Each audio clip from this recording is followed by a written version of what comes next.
നമ്മളിപ്പോൾ നിൽക്കുന്നത് ഈ സ്പോട്ടിലാണ്. നമുക്കിനി ഇത്രയും ചുറ്റി വരാനുണ്ട്. ഇതാണ് ഗൈസ് എൻ്റെ ഫേവറേറ്റ് പറഞ്ഞ ശലഭമല്ല ശബളമായ കോഴി. അത് കോഴിയാണോ തത്തയാണോ എന്ന് കറക്റ്റ് എനിക്കറിയാൻ പാടില്ല. എന്തായാലും കാണാൻ നല്ല രസമുണ്ട്. നമ്മൾ പോയടെ കരടി ഇങ്ങനെ ഡിപ്രഷൻ അടിച്ച് അങ്ങോട്ടും ഇങ്ങോട്ടും നടക്കുമായിരുന്നു. ഡിപ്രഷൻ ആണെങ്കിൽ എന്താ, ഗുഹയുടെ പുറത്തുനിന്ന് അതിനൊക്കെ ഒന്ന് കണ്ടില്ലേ. ഇപ്പൊ ഈ നീന്തി വന്ന സാധനത്തിന് ഈ വീഡിയോയിൽ കാണുന്നതിന്റെ ഇരട്ടി വലുപ്പമുണ്ട്. ഗൈസ് നിങ്ങൾ ഇപ്പൊ കാണുന്നതാണ് മുതല.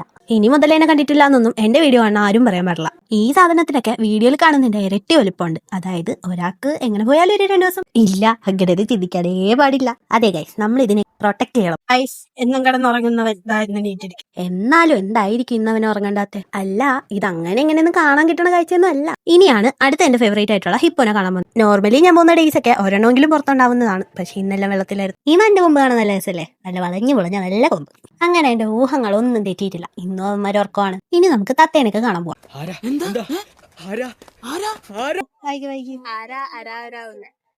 ഈ ഇത്തിരി പോകുന്ന തത്തയുടെ പേരാണ് സോനു ഇപ്പൊ വായിച്ചത്. അല്ല, ഈ തത്തയ്ക്ക് അറിയായിരിക്കോ തത്തയുടെ പേര് ഇതാന്ന്? അല്ല, അതൊക്കെ എന്തെങ്കിലും ഒക്കെ ആയിക്കോട്ടെ. നമുക്ക് ഇനി അടുത്ത് ബട്ടർഫ്ലൈ പാർക്കിലും കൂടി കയറാനുണ്ട്. സോനു എന്നെയൊക്കെ വാറ്റിപ്പറക്കി ബാക്കി ചെയ്യുന്നുണ്ട്. വീഡിയോ ഒക്കെ എടുക്കാന്നുള്ളതുകൊണ്ട് നമുക്ക് ഫ്രണ്ടിൽ നിന്ന് പോവാം. ഒരുപാട് തവണ ഇതിന്റെ അകത്ത് കയറിയിട്ടുണ്ടെങ്കിലും ഈ സാധനം ഞാൻ ഫസ്റ്റ് ടൈമാണ് കാണുന്നത്. ഇനിയാണ് നമുക്ക് ഇൻട്രസ്റ്റിംഗ് ആയിട്ടുള്ള കാര്യങ്ങളൊക്കെ വരുന്നത്. ഇവിടെ മൊബൈൽ ഫോട്ടോഗ്രാഫി ഒക്കെ റെസ്ട്രിക്റ്റഡ് ആയതുകൊണ്ട് അധികം ക്ലിപ്പ് ഒന്നും എടുക്കാൻ പറ്റിയിട്ടില്ല. അല്ലെങ്കിലും വീഡിയോന്റെ ഡ്യൂറേഷൻ കുറച്ച് കൂടുതലായതുകൊണ്ട് പകുതി ക്ലിപ്പ് ഞാൻ ഡിലീറ്റ് ചെയ്ത് കളയാണ് ചെയ്തത്. ഫൈനലി എല്ലാം കണ്ട് നമ്മൾ പുറത്തിറങ്ങിയിട്ടുണ്ട്. ആദ്യം കടിച്ചത് ക്യാമറ കണ്ടില്ല എന്ന് പറഞ്ഞ് ഇതിപ്പോ ഞാൻ ചോദിച്ചു മേടിച്ച സാധനമാണ്. അത് പറഞ്ഞപ്പോഴേ വേറൊരു കാര്യം ഓർമ്മ വന്നേ, ഞാൻ ജിറാഫിനെയും ഗൊറില്ലേനെയൊന്നും കണ്ടില്ല. എന്നെ പറ്റിച്ച് കേസ് വരയ്ക്കും. അപ്പൊ കിട്ടേണ്ടതെല്ലാം ചോദിച്ചു വാങ്ങിച്ച സ്ഥിതിക്ക് ഇനി ഫുഡ് കഴിച്ചിട്ട് ഞാൻ വീട്ടിൽ പോട്ടെ. അപ്പോൾ ശരി എന്നാ, ഓക്കെ ബൈ.